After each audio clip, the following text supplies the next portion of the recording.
มันจะกลายเป็นบาดแผลของระบบราชการหนูเชื่อว่าถ้าเริ่มจากตัวเราไม่โกงกล้าพูดกล้าปฏิเสธแม้แต่เรื่องเล็กๆเราก็จะสร้างวัฒนธรรมใหม่ได้จริงถูกต้องไม่โกงแม้แต่บาทเดียวอาจฟังดูเล็กน้อยแต่ถ้าทุกคนคิดแบบนี้ประเทศเราจะเดินหน้าได้อย่างมั่นคงการทุจริตไม่ใช่เรื่องไกลตัวเริ่มต้นจากจุดเล็กๆแต่ส่งผลใหญ่หลวงข้าราชการไทยต้องโปร่งใสตรวจสอบได้และรับผิดชอบต่อสังคมเพราะศรัทธาของประชาชนคือพลังของราชการที่แท้จริงโปร่งใสเข้มแข็งร่วมต้านโกงสนับสนุนโดยกองทุนปปชและสำนักงานปปชประจำจังหวัดแพร่พบเห็นการทุจริตแจ้งสายด่วนปปชโทร1205งดกินเหล้าเมื่อตอนเข้าพรรษาเข้าพรรษาช่วงเวลาดี3 เดือนที่ทุกคนจะมีโอกาสปฏิบัติดีปฏิบัติชอบทำร่างกายให้แข็งแรงทำจิตใจให้ผ่องใสนายชุติเดชมีจันทร์ผู้ว่าราชการจังหวัดแพร่ขอเชิญชวนเชียร์คนแพร่ลดละเลิกเหล้าตลอดเข้าพรรษาด้วยวิธี1ลด3เพิ่มลดที่1ลดการดื่มเครื่องดื่มแอลกอฮอล์เพิ่มที่1เพิ่มเงินในกระเป๋าเพิ่มที่2เพิ่มภูมิคุ้มกันร่างกายเพิ่มที่3เพิ่มความสุขในครอบครัวแถมยังช่วยลดรายจ่ายภาคครัวเรือนลดปัจจัยเสี่ยงการเกิดอุบัติเหตุการบาดเจ็บเสียชีวิตหรือพิการก่อนวัยอันควรเข้าพรรษาปีนี้ไกลเหล้าไกลโรคไกลอุบัติเหตุด้วยความปรารถนาดีจากนายชุติเดชมีจันทร์ผู้ว่าราชการจังหวัดแพร่อายุยืนยาวปลอดเหล้าสุราวันเข้าพรรษาหันมาทำดีวิทยุแห่งประเทศไทยจังหวัดแพร่ 91 เมกะเฮิรตซ์ ให้ความรู้คู่ความสุขที่นี่สถานีวิทยุกระจายเสียงแห่งประเทศไทยจังหวัดแพร่ส่งกระจายเสียงด้วยระบบ FM สเตอริโอมัลติเพล็กซ์ความถี่ 91 เมกะเฮิรตซ์ จากนี้ไปติดตามรับฟังรายการร้อยเรื่องราวข่าวสารเมืองแพร่ทุกวันจันทร์ถึงวันศุกร์เวลา 11 นาฬิกาถึง 12 นาฬิกาช่วงสื่อสารสาธารณสุขโดยงานเผยแพร่ประชาสัมพันธ์สำนักงานสาธารณสุขจังหวัดแพร่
ำลังฟังรายการสื่อสารสาธารณสุขโดยงานประชาสัมพันธ์สำนักงานสาธารณสุขจังหวัดแพร่ทางสวทแพร่ FM 91 เมกะเฮิรตซ์ สวัสดีค่ะคุณผู้ฟังขอต้อนรับคุณผู้ฟังทุกท่านเข้าสู่ช่วงของรายการร้อยเรื่องราวข่าวสารเมืองแพร่นะคะในช่วงสื่อสารสาธารณสุขโดยงานเผยแพร่ประชาสัมพันธ์สำนักงานสาธารณสุขจังหวัดแพร่ค่ะอยู่เป็นเพื่อนคุณผู้ฟัง1ชั่วโมงตรงนี้รับหน้าที่ดำเนินรายการโดยดิฉันพิรุณพรแสงสร้อยนะคะอยู่ด้วยกัน1ชั่วโมงนะทุกวันศุกร์นะคะ 11 นาฬิกาถึง 12 นาฬิกาโดยประมาณนะคะก็จะนำเอาข้อมูลข่าวสารสุขภาพนะคะสถานการณ์โรคภัยไข้เจ็บหรือว่าสถานการณ์ที่เป็นภัยต่อสุขภาพของคุณผู้ฟังมาประชาสัมพันธ์กันในช่วงของรายการร้อยเรื่องราวข่าวสารเมืองแพร่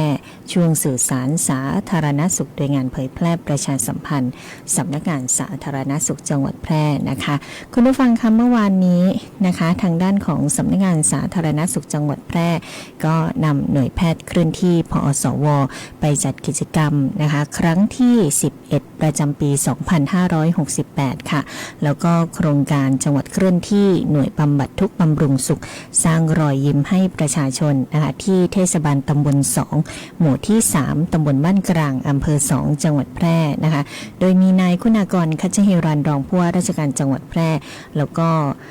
ในส่วนของเจ้าหน้าที่สำนักงานสาธารณสุขจังหวัดแพร่นะคะก็มีการร่วมกับโรงพยาบาล2ด้วยนะคะแล้วก็สำนักงานสาธารณสุขอำเภอ2ส่วนราชการที่เกี่ยวข้องนะคะลงพื้นที่ไปนะคะในโครงการจังหวัดเคลื่อนที่หน่วยบำบัดทุกข์บำรุงสุขสร้างรอยยิ้มให้ประชาชนออกปฏิบัติงานหน่วยแพทย์เคลื่อนที่พอสวครั้งที่11ประจำปี2568นะคะก็เพื่อถวายเป็นพระราชกุศลนะคะแด่สมเด็จพระศรีนครินทราบรมราชชนนีเนื่องในวันคล้ายวันสวรรคต18 กรกฎาคมนะคะก็มีการให้บริการในเรื่องของการตรวจรักษาโรคทั่วไปบริการทันตกรรมนะคะแพทย์แผนไทยการตรวจคัดกรองมะเร็งเต้านมด้วยตนเองให้กับประชาชนนะคะโดยมีผู้รับบริการจำนวน166รายด้วยกันพร้อมทั้งออกเยี่ยมบ้านให้กับผู้ป่วยยากไร้อีกจำนวน2รายนะคะโดยมีการส่งต่อผู้ป่วยเพื่อเป็นผู้ป่วยในมูลนิธิพอสว16รายนะคะรวมไปถึงการให้บริการ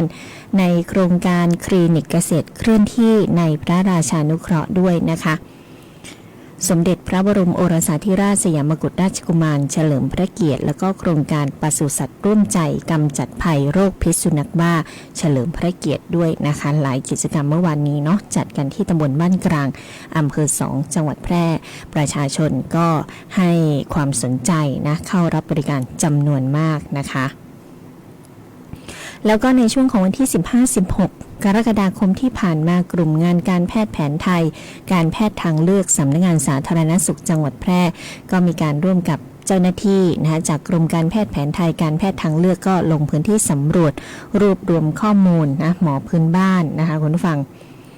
ตามโครงการศึกษาภูมิปัญญาการแพทย์พื้นบ้านชาติพันธุ์ในการรักษาโรคนะคะเพื่อคุ้มครองแล้วก็ส่งเสริมการใช้ภูมิปัญญาการแพทย์พื้นบ้านชาติพันธุ์ในการดูแล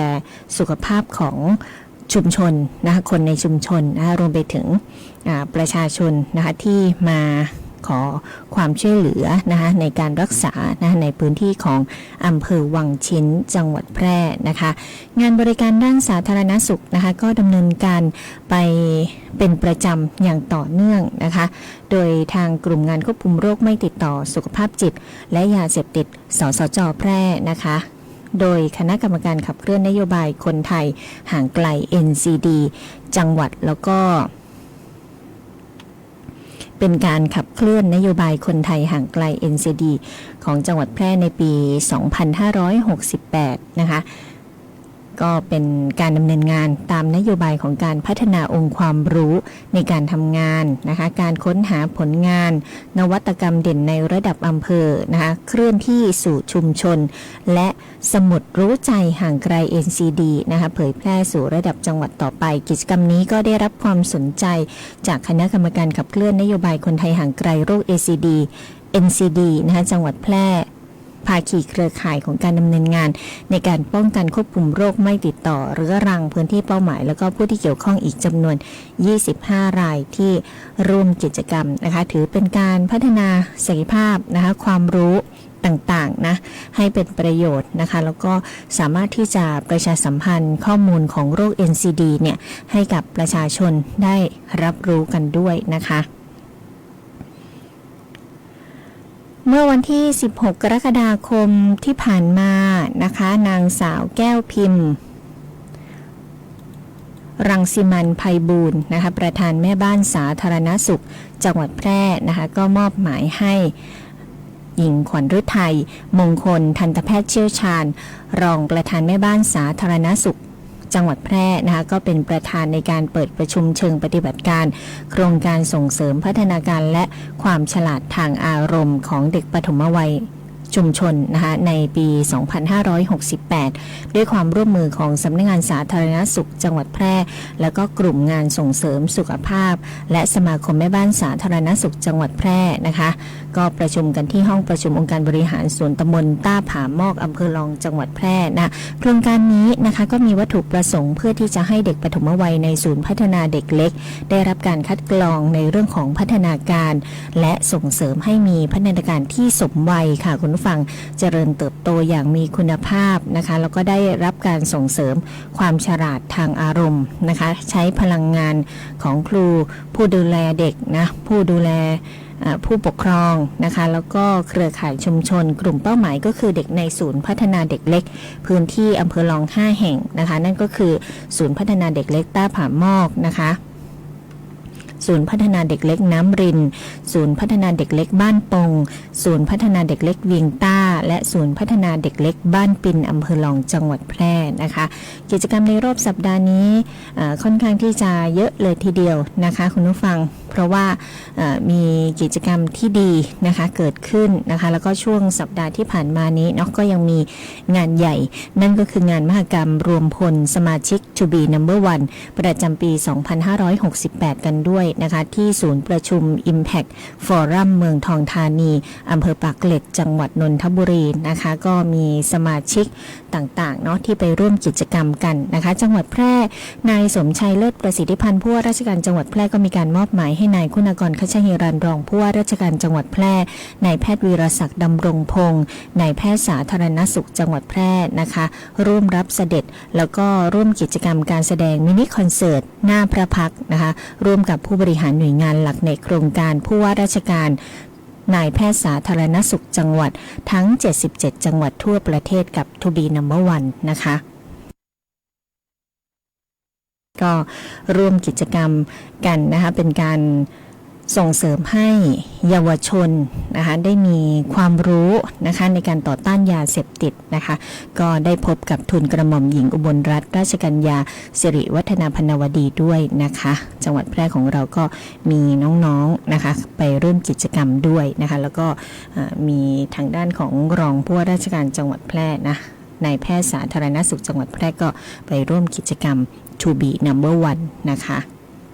ค่ะก็เป็นข้อมูลข่าวสารในรอบสัปดาห์ที่ผ่านมานะจริงๆก็มีเยอะกว่านี้นะคุณผู้ฟังข้อมูลข่าวสารเนาะเพราะว่าสำนักงานสาธารณสุขจังหวัดแพร่ก็ลงพื้นที่ตลอดนะคะพักกันสักครู่หนึ่งค่ะแล้วกลับเข้ามาติดตามข้อมูลข่าวสารกันค่ะ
จังหวัดแพร่ขอเชิญชวนประชาชนที่มีผู้สูงอายุหรือมีอายุ 55 ปีขึ้นไปในครอบครัวร่วมกันลดปัจจัยเสี่ยงที่ส่งผลต่อสุขภาพชีวิตดังนี้บ่อเต้าเน้นจุดที่ต้องระวังได้แก่ ห้องน้ำเพื่อมีราวก็ข้างฝาเพื่อนเป็นชิ้นกันลื่นทางเดินต้องมีแสงสว่างจัดของใช้ในห้องนอนและนั่งเล่นให้เป็นระเบียบบันไดให้มีราวในการจับขึ้นลงพื้นบ้านบ่ควรมีทางต่างระดับบ่ลืมงดเครื่องดื่มแอลกอฮอล์ออกกำลังกายเพิ่มความจำบ่ซึมเศร้าหลีกเลี่ยงกันอยู่คนเดียวร่วมกิจกรรมกับคนอื่นๆเพื่อคลายความเครียดกินข้าวกะลำเลือกอาหารที่มีประโยชน์ตรวจฟันอย่างน้อยปีละ1 ครั้งบ่เต้าบ่ลืมบ่ซึมเศร้ากินข้าวกะลำคาถาสุขภาพของผู้สูงวัยด้วยความห่วงใยจากสำนักงานสาธารณสุขจังหวัดแพร่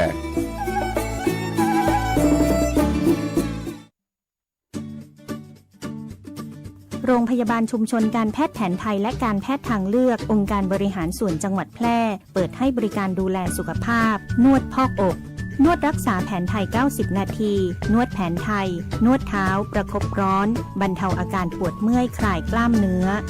ข้อเข่าสมุนไพรรักษาข้อฝืดข้อเข่าเสื่อมข้อนิ้วข้อเท้าลดอาการปวดด้วยสมุนไพรเปิดให้บริการในทุกวันจันทร์อบไอน้ำสมุนไพรรักษาระบบทางเดินหายใจกระตุ้นการไหลเวียนของโลหิตลดการปวดเมื่อยกล้ามเนื้อขับน้ำข่าวปลาแม่หลังคลอดเปิดให้บริการในทุกวันอังคารบรรเทาอาการปวดเมื่อยคลายกล้ามเนื้อผู้มาใช้บริการให้นำบัตรประจำตัวประชาชนมาด้วยทุกครั้งใช้สิทธิ์เบิกจ่ายตรงข้าราชการสิทธิ์ประกันสังคมหรือสิทธิ์บัตรทองในจังหวัดแพร่สิทธิ์รัฐวิสาหกิจหรือชำระเงินสดติดต่อจองคิวรับบริการเวลา 8:30 นาทีถึง 16:30 นาทีเว้นวันหยุดนักขัตฤกษ์โทร 054-523-338-9น้ำบ่อน้ำคลองน้ำล้นน้ำลึกเสี่ยงจมอย่าไปใกล้อย่าไปใกล้ของตกลงน้ำที่ใดจงเรียกผู้ใหญ่อย่าไปเก็บอย่าไปเก็บชะโงกชะเง้อก้มมองโอ่งอ่างน้ำนองอย่าไปก้มอย่าไปก้มลูกหลานอย่าปล่อยห่างตาช่วยกันมองหาและป้องกันภัยโยโย่3 คำท่องจำขึ้นใจเพื่อความปลอดภัยอย่าใกล้อย่าเก็บอย่าก้มบ้านเริ่มชุมชนร่วมป้องกันเด็กจมน้ำด้วยความปรารถนาดีจากสำนักโรคไม่ติดต่อกรมควบคุมโรคกระทรวงสาธารณสุขฝนตกหนักน้ำท่วมภัยธรรมชาติที่เราหลีกเลี่ยงไม่ได้แต่เราสามารถเตรียมตัวให้พร้อมเพื่อความปลอดภัยของทุกคนในครอบครัวได้ก่อนน้ำมาเตรียมตัวให้พร้อมเก็บของสำคัญขึ้นที่สูงเช่นเอกสารสำคัญเงินสดและสิ่งของจำเป็นอื่นๆและถ้าหากบ้านอยู่ในพื้นที่เสี่ยงให้ติดตามข่าวสารจากทางราชการอย่างใกล้ชิดเตรียมไฟฉายแบตเตอรี่สำรองวิทยุสื่อสารและยาสามัญประจำบ้านไว้ให้พร้อมและอย่าลืมตรวจสอบเส้นทางอพยพที่ใกล้ที่สุดด้วยขณะเกิดน้ำท่วมอย่าเดินฝ่าน้ำที่ไหลแรงหลีกเลี่ยงการสัมผัสกระแสไฟฟ้าและหากต้องอพยพให้ปฏิบัติตามคำแนะนำของเจ้าหน้าที่อย่างเคร่งครัดเมื่อภัยผ่านพ้นตรวจสอบความเสียหายของบ้านและทำความสะอาดเพื่อป้องกันโรคที่มากับน้ำท่วมเตรียมตัวให้พร้อมก่อนภัยมาถึงเราจึงจะปลอดภัยปรารถนาดีจากสำนักงานประชาสัมพันธ์ที่3กรมประชาสัมพันธ์You're listening to Radio Thailand 91 FM.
สบายๆนะแต่ก็แอบตื่นเต้นนะเรื่องของการลุ้นสถานการณ์น้ำเช่นกันนะคะทักทายพี่สุรีรัตน์กันด้วยทักทายป้าอำพันธ์บ้านนาหลวงด้วยนะคะติดตามกันอยู่ทางหน้าเพจ Facebook Live แล้วก็ทักทายแฟนรายการทุกท่านทุกคนที่ติดตามผ่านทางหน้าปัดวิทยุ FM 91 MHz ด้วยนะคะก็ติดตามข้อมูลข่าวสารเนาะทักทายคุณปักด้วยนะคะติดตามข้อมูลข่าวสารกันแล้วนะคะเรื่องสุขภาพเนาะแวะมาที่สถานการณ์น้ำกันสักนิดหนึ่ง นะคะหลายท่านลุ้นตื่นเต้นนะคะตอนนี้นะคะเมื่อช่วง 11 นาฬิกาที่ผ่านมานะคะสถานีบ้านห้วยศักอำเภอ2นะคะสถานการณ์น้ำเนาะบ้านห้วยศักอำเภอ2ประจำวันที่18กรกฎาคม2568ช่วง 11 นาฬิกาที่ผ่านมาอยู่ที่ 4.58 เมตรนะคะแล้วก็ที่บ้านน้ำโค้งนะคะเมืองแพร่อยู่ที่ 6.20 เมตรนะคะถือว่าเป็นตัวเลขสีแดงอยู่นะคะคุณผู้ฟังแล้วก็วันนี้บรรยากาศก็มีฝนตกลงมาเมื่อคืนด้วยแล้วก็เริ่มจากวันนี้เป็นต้นไปก็จะมีฝนตกไปจนถึงวันที่24เนาะสัปดาห์หน้าเลยนะคะเพราะฉะนั้นก็ยังประมาทไม่ได้นะคุณผู้ฟังเนาะยังคงต้องเฝ้าระวังกันอยู่ตอนนี้ที่ Y37 นะคะสถานีบ้านวังชิ้นอำเภอวังชิ้นจังหวัดแพร่เนาะปริมาณน้ำค่อนข้างมากนะคะ 8.77 เมตรนะคุณผู้ฟังแล้วก็ที่วังชิ้นระดับน้ำที่รับได้11เมตรนะคะตอนนี้อยู่ที่ 8.77 เมตรนะพื้นที่ที่เป็นที่ลุ่มต่ำนะอาจจะมีน้ำเข้าท่วมแล้วนะคะก็ขอให้ระมัดระวังในการสัญจรนะผ่านอาจจะลงไปสวนไร่นานะคะหากว่าน้ำลึกแล้วนะคะหรือว่าน้ำเข้าท่วมแล้วเนาะเป็นอันตรายนะคุณผู้ฟังไม่ควรลงไปนะคะเพราะว่าน้ำค่อนข้างเยอะนะคะทางเหนือเนาะทางห้วยศักก็ยังคง4 เมตรเกือบ5 เมตรนะคะแล้วก็ที่บ้านเราเนาะ6 เมตร 20ที่น้ำโขงใกล้กับสถานีวิทยุของเรานะคะอันนี้ก็ยังคงต้องเฝ้าระวังกันอยู่นะแล้วก็จะมีเรื่องของพายุเข้ามาด้วยนะคะอาจจะทำให้มีฝนตกหนักฝนตกสะสมอาจทำให้เกิดน้ำท่วมฉับพลันน้ำป่าไหลหลากนะคุณผู้ฟังที่อยู่พื้นที่ลุ่มต่ำนะคะเก็บของขึ้นสู่ที่สูงด้วยนะคะเพราะว่าน้ำปริมาณน้ำค่อนข้างมากแล้วก็น้ำไม่ค่อยลงนะคะอาจจะอิ่มตัวเนาะอาจจะทรงตัวอยู่นะคะเพราะฉะนั้นเราก็จะต้องดูสถานการณ์วันต่อวันกันไปนะไม่ได้ชวนให้ตื่นเต้นตื่นตระหนกอะไรนะคะแต่เราต้องเตรียมความพร้อมรับมือเฝ้าระวังกันนะคะแล้วก็เตือนภัยในช่วงนี้นะคะเตือนไวรัสซิก้านะคะระบาดหนักในช่วงของฤดูฝนซึ่งก็มียุงลายเป็นพาหะนำโรคนะคุณผู้ฟังโรคภัยไข้เจ็บเนี่ยมีมากันอยู่ตลอดนะคะทางกรมควบคุมโรคกระทรวงสาธารณสุขนะคะก็แจ้งเตือนคุณผู้ฟังประชาชนเนาะฝนตกเนี่ยก็ระวังไวรัสซิก้ากำลังระบาดนะเตือนประชาชนเฝ้าระวังโรคติดเชื้อเหล่านี้ด้วยนะคะมียุงลายนะคะเป็นพาหะนำโรคนะคะโดยเฉพาะใน3จังหวัดนะ3จังหวัดที่มีผู้ป่วยสูงนะคะได้แก่พะเยานะเหนือเราพะเยานะคะกรุงเทพมหานครแล้วก็มหาสารคามนะโรคติดเชื้อไวรัสซิก้าเป็นโรคที่มียุงลายเป็นพาหะนำโรคผู้ที่ติดเชื้อส่วนใหญ่นะคะก็อาจจะมีอาการไม่รุนแรงอย่างเช่นมีไข้ต่ำมีผื่นขึ้นปวดข้อตาแดงนะคะแต่ว่าหากว่าหญิงตั้งครรภ์นะถูกยุงที่มีเชื้อไวรัสซิก้ากัดเนี่ยอาจจะก่อให้เกิดความผิดปกติของทารกในครรภ์ได้นะคะโดยเฉพาะภาวะศีรษะเล็กนะคะป้องกันได้ด้วย3เก็บ3ป้องกันโรคนะคะเก็บบ้านให้สะอาดเก็บน้ำให้มิดชิดเก็บขยะไม่ให้เป็นแหล่งเพาะพันธุ์ยุงลายแล้วก็ในช่วงหน้าฝนแบบนี้นะคะอาจจะมีน้ำขังในอะไรที่ตากฝนอยู่นะไม่ว่าจะเป็นหม้อกระมังไหนะคะหรือของเล่นของเด็กนะคะหรืออาจจะเป็นน้ำขังนะในรองเท้าอะไรแบบนี้นะคุณผู้ฟังอันนี้ต้องดูนะคะอันไหนที่ทิ้งได้ก็ทิ้งเลยนะคะป้องกันตนเองไม่ให้ยุงกัด ทายากันยุงฉีดยากันยุงพ่นยากันยุงนะคะสวมเสื้อผ้าที่มิดชิดนะคะนอนในมุ้งในห้องที่มีมุ้งลวดนะคะก็ห่วงใยทุกท่านทุกคนนะคะจากสำนักงานสาธารณสุขจังหวัดแพร่และสวทแพร่ FM 91 เมกะเฮิรตซ์นะคะและอีกหนึ่งโรคนะคะที่ยังคงเตือนภัยกันอยู่เนาะมีเป็นประจำในทุกฤดูไม่ใช่เฉพาะหน้าร้อนนะคะนั่นก็คือโรคพิษสุนัขบ้านั่นเองนะอันนี้เป็นภัยเงียบที่ป้องกันได้นะคะโรคพิษสุนัขบ้าเนี่ยก็เป็นอันตรายเนาะสถานการณ์ในประเทศไทยของเราเนาะมีผู้ป่วย7รายเสียชีวิต7รายนะคะผู้ป่วยเข้าข่าย1รายตอนนี้เนาะก็มีสัตว์นำโรคพิษสุนัขบ้าก็คือสุนัขแล้วก็แมวนะคะปัจจัยเสี่ยงที่สำคัญในปัจจุบันนะคะปัจจัยเสี่ยงของผู้เสียชีวิตทุกรายไม่ได้รับวัคซีนนะคะหลังถูกสัตว์กัดหรือข่วนนะคะส่วนใหญ่ไม่ได้ล้างแผลด้วยแล้วก็ไม่ได้ทำความสะอาดแผลให้ถูกวิธีนะคะสัมผัสสัตว์ที่ไม่ได้รับวัคซีนหรือว่าไม่ทราบประวัติในการฉีดวัคซีนของสัตว์นะคะอาการเริ่มแรกนะคะมักจะมีอาการไม่จำเพาะเนาะมีไข้นะชานะคะปวดแสบปวดร้อนนะคะรู้สึกคันผิดปกติบริเวณแผลที่ถูกกัดหรือข่วนนะคะอาการทางระบบประสาทนะคะก็จะคลุ้มคลั่งกระวนกระวายกลัวน้ำกลัวลมกลืนลำบากนะคะน้ำลายไหลมากนะคะกล้ามเนื้ออ่อนแรงเริ่มจากบริเวณที่ถูกกัดอันนี้จะเป็นแบบอัมพฤกษ์อัมพาตนะคะภัยเงียบใกล้ตัวนะป้องกันได้นะต้องรู้จักโรคพิษสุนัขบ้านะเป็นโรคที่ติดต่อระหว่างสัตว์และคนนะคะเกิดจากเชื้อไวรัสติดต่อจากน้ำลายของสัตว์เลี้ยงลูกด้วยนมที่มีเชื้อนะคะสุนัขแมวกระต่ายหนูนะคะลิงนะคะผ่านการกัดข่วนหรือว่าเลียบริเวณที่เป็นแผลนะคะอันนี้ก็ผู้ป่วยเนาะจะแสดงอาการทางระบบประสาทก็มีอัตราการเสียชีวิต 100% เลยนะคะการป้องกันนะคะฉีดวัคซีนให้กับสัตว์เลี้ยงของท่านนะนำสุนัขนำแมวไปฉีดวัคซีนป้องกันโรคพิษสุนัขบ้าเป็นประจำทุกๆปีนะคะควบคุมสัตว์เลี้ยงนะคะโดยการใส่สายจูงนะคะเมื่อนำสัตว์เลี้ยงออกนอกบ้านหลีกเลี่ยงการสัมผัสการเข้าใกล้การเล่นกับสัตว์เลี้ยงที่ไม่รู้จักหรือว่าสัตว์ที่มีอาการผิดปกตินะคะแจ้งเจ้าหน้าที่นะหากพบสัตว์ป่าสัตว์ที่ไม่ทราบแหล่งที่มาหรือสัตว์ที่มีอาการผิดปกติในพื้นที่ของชุมชนนะคะอันนี้ก็ให้รีบแจ้งเจ้าหน้าที่ปศุสัตว์สาธารณสุขอำเภอนะคะสาธารณสุขตำบล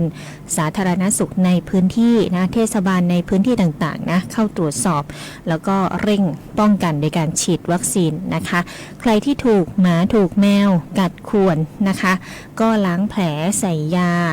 ให้สะอาดนะคะล้างแผลให้สะอาดใส่ยาหรือว่าไปพบแพทย์นะคะก็เป็นการป้องกันได้ในเบื้องต้นนะคะป้องกันไม่ให้ถูกสัตว์กัดควรนะคะก็สามารถป้องกันได้เช่นกันนะคะก็อยากจะฝากคุณผู้ฟังประชาชนทุกท่านทุกคนไว้ด้วยนะคะว่าข้อมูลข่าวสารที่นำมาประชาสัมพันธ์เนี่ยก็ถือว่าเป็นประโยชน์ต่อคุณผู้ฟังทุกท่านทุกคนเลยนะคะมันป้องกันได้นะคะถ้าเรารู้จักระมัดระวังแล้วก็ดูแลสัตว์เลี้ยงของเราให้ดีนะคะส่วนใครที่ในช่วงนี้นะคะแวบไปที่เรื่องของสถานการณ์น้ำกันสักนิดหนึ่งนะคะท่านไหนที่จะไปดูน้ำนะคะหรือว่าไปดูเหตุการณ์ซิดูน้ำเยอะหรือเปล่านะใกล้บ้านน้ำจะท่วมบ้านหรือเปล่าอันนี้ก็ต้องระมัดระวังเรื่องของการพลัดตกน้ำนะคะอย่าเข้าไปใกล้นะดูไกลๆก็พอนะคะแล้วก็ระวังบุตรหลานหลายพื้นที่เนาะเป็นพื้นที่เสี่ยงอาจจะปิดโรงเรียนนะคะเด็กก็อาจจะอยากไปดูอยากไปเห็นน้ำท่วมน้ำเยอะน้ำป่าไหลหลากอะไรแบบนี้อันนี้อันตรายนะคะก็ต้องผู้ปกครองต้องดูแลบุตรหลานของท่านอย่างใกล้ชิดกันด้วยนะคะฝากทุกท่านทุกคนที่ดูไปดูน้ำนะคะหรือถ้าเสียเวลาไปดูน้ำเนาะคุณผู้ฟังเก็บของดีกว่านะคะก็ห่วงใยทุกท่านทุกคนนะคะ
1330 สายด่วนสปสช.สวัสดีค่ะบริการตรวจสิทธิรักษาพยาบาลสิทธิบัตรทองหรือสิทธิ30 บาท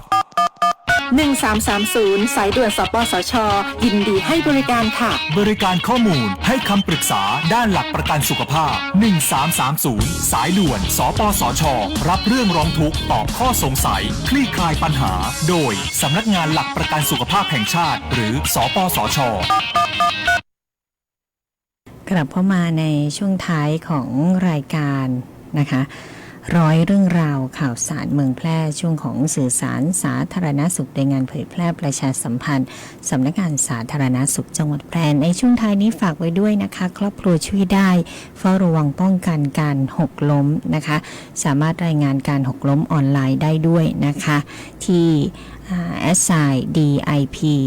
GUNLOM นะคะก็เลือกแบบการรายงานพลัดตกหกล้มนะคะขอแนะนำแนวทางป้องกันแก้ไขความเสี่ยงหรือว่าการลดโอกาสในการหกล้มซ้ำนะคะส่งต่อข้อมูลการแก้ไขจุดเสี่ยงด้านสิ่งแวดล้อมภายในบ้านและสถานที่สาธารณะนะคะกรมควบคุมโรคกระทรวงสาธารณสุขห่วงใยคุณผู้ฟังทุกท่านทุกคนนะครอบครัวช่วยได้ร่วมป้องกันเฝ้าระวังการพลัดตกหกล้มในผู้สูงอายุนะคะนี่เป็นเรื่องที่สำคัญนะคะเพราะว่าถ้าล้มไปแล้วนะคะก็เป็นอันตรายต่อสุขภาพนะเป็นอันตรายต่อชีวิตได้นะบางท่านเนาะพลัดตกจากที่สูงนะคะบางท่านก็จะพลัดตกหกล้มไปนะคะทำให้ได้รับบาดเจ็บนะแล้วก็อาจจะส่งผลกระทบต่อการใช้ชีวิตประจำวันเนาะเดินเหินไม่ได้นะคะหรือเดินไม่สะดวกนะคะหรือจะเป็นเขาเรียกว่าเป็นภาระของผู้อื่นนะคะอาจจะต้องมาคอยดูแลกันเนาะแล้วก็อาจจะเสียการเสียงานอะไรอย่างนี้ไปนะคะครอบครัวช่วยได้นะช่วยกันดูแลนะคะไม่ให้ผู้สูงอายุหกล้มนะคุณผู้ฟังนะเป็นข้อมูลข่าวสารนะที่นำมาฝากกันนะคะฝากอีกนิดนึงนะคะทางกรมควบคุมโรคก็ให้เฝ้าระวังในเรื่องของการรับประทานเห็ดพิษนะในช่วงของฤดูฝนนะคะฝนมาก็ระวังเห็ดพิษกันด้วยนะคะความเข้าใจผิดในการทดสอบเห็ดพิษนะบางคนเข้าใจว่าเห็ดที่มีรอยมีแมลงกัดเนี่ยเป็นเห็ดที่กินได้อันนี้เป็นความเข้าใจที่ผิดนะคะก็ไม่อยากให้คิดแบบนี้นะคะเพราะว่าเห็ดบางชนิดเนี่ยเป็นพิษต่อมนุษย์เราเป็นพิษต่อคนเรานะคะความเข้าใจผิดนะคะการต้มเห็ดกับข้าวสารหรือว่าข้าวเหนียวนะแล้วข้าวไม่เปลี่ยนสีอันนี้เป็นเห็ดกินได้อย่างนี้นะคะนี่ก็เป็นความเข้าใจผิดนะคุณผู้ฟังอาจจะเป็นภูมิปัญญาของชาวบ้านนะคะแต่บางเห็ดนะมันก็ไม่ออกเขาเรียกว่าไม่ออกลักษณะออกมาให้เห็นนะคะความเข้าใจผิดต้มเห็ดแล้วใช้ช้อนเงินคนนะถ้าช้อนเปลี่ยนไปสีดำอันนี้เป็นเห็ดพิษนะคะก็มีหลากหลายความเชื่อนะคะนำมาฝากคุณผู้ฟังกันในช่วงของรายการร้อยเรื่องราวข่าวสารเมืองแพร่สื่อสารสาธารณสุขโดยงานเผยแพร่ประชาสัมพันธ์สำนักงานสาธารณสุขจังหวัดแพร่ค่ะวันนี้หมดเวลาของรายการเราแล้วนะคะกลับมาพบเจอกันใหม่ได้เป็นประจำในทุกวันศุกร์ค่ะ 11 นาฬิกาถึง 12 นาฬิกาโดยประมาณกับดิฉันพิรุณพรแสงสร้อยวันนี้ลาไปก่อนโชคดีมีความสุขทุกท่านสวัสดีค่ะวันนี้ผมเริ่มมีคอเลสเตอรอลสูงครั้งแรกในชีวิตลาก่อนกุ้งแม่น้ำคากิคนที่เขาแข็งแรงไม่ต้องทำบุญด้วยเลยวะ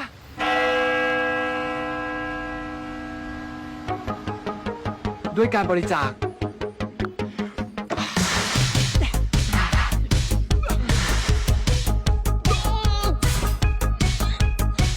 ด้วยการตักบาตร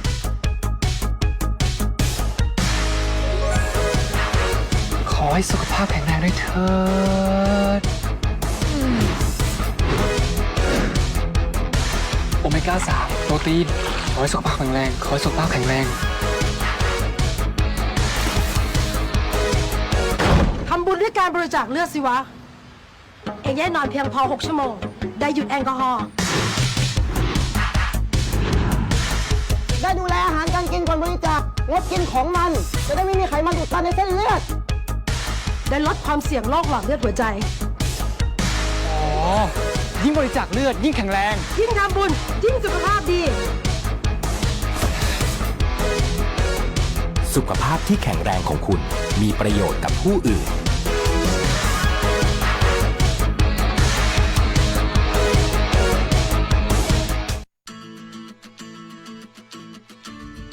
ให้เลือด Give Blood ให้ชีวิต Give Life ให้เลือดให้ชีวิต Give Blood Give Life